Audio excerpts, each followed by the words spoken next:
Hey, Eric O'Brien from Way of the Warrior, and man, it's like the events never stop. We had Bellator last night, which was awesome. If you have not had a chance to check it out, Season 2 kicked off with a bang. Some great fights at 145 and 155. Roger Huerta looked amazing against a very, very, very strong Chad Hinton.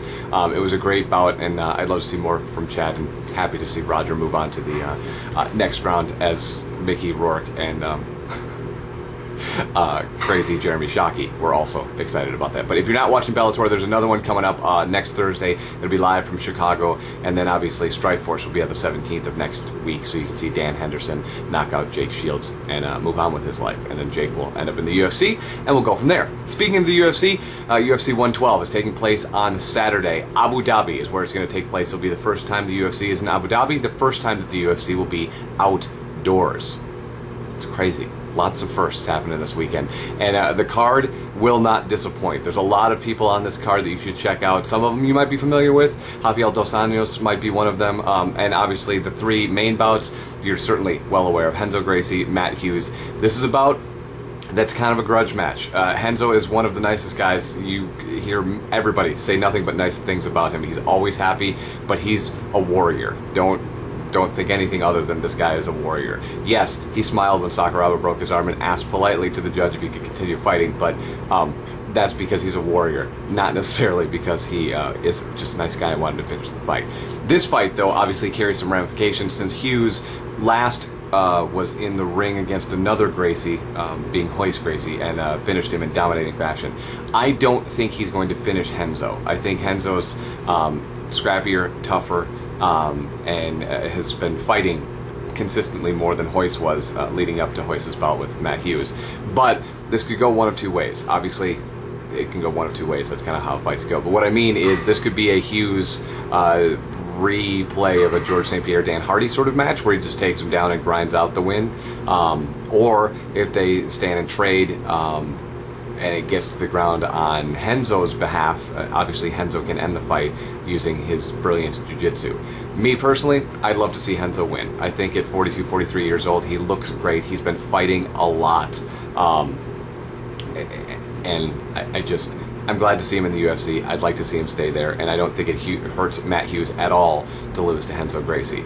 Next bout is going to be, of course, BJ Penn, Frankie Edgar. No doubt in my mind, BJ Penn is going to win this bout. Every time that BJ steps into the ring, he looks better and better and better. And while Frankie has come a long, long way, his jiu-jitsu is awesome. He's training with Ricardo Almeida for his jiu-jitsu to couple that with his great wrestling pedigree and his tenaciousness.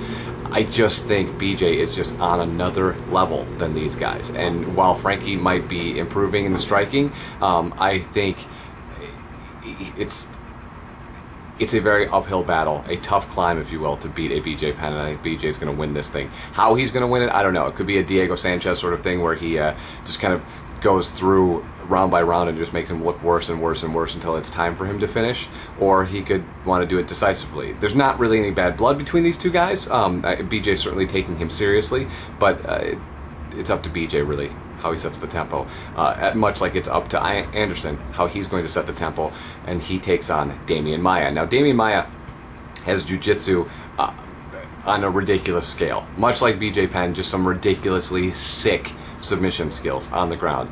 Works a lot from the half guard, and that's probably not a great place to be against Anderson Silva with those elbows.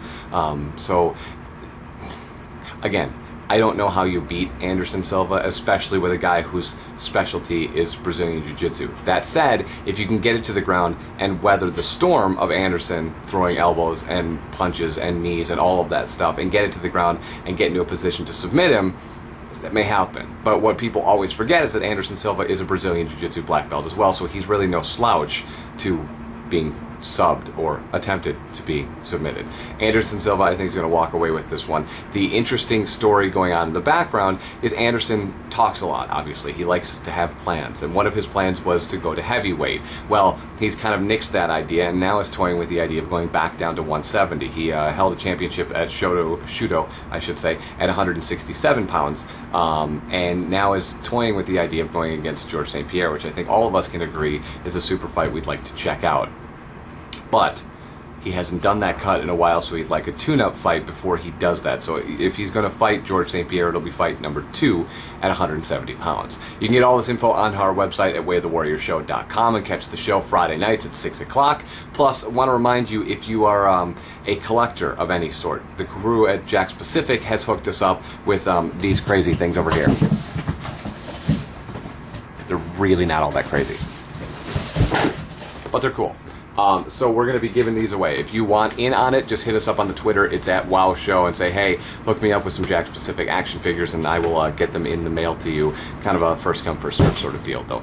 Twitter.com/Wow Show. Have a great weekend. Enjoy UFC 112. We'll be back next week with BJ Penn talking about his book, Why I Fight. Take care.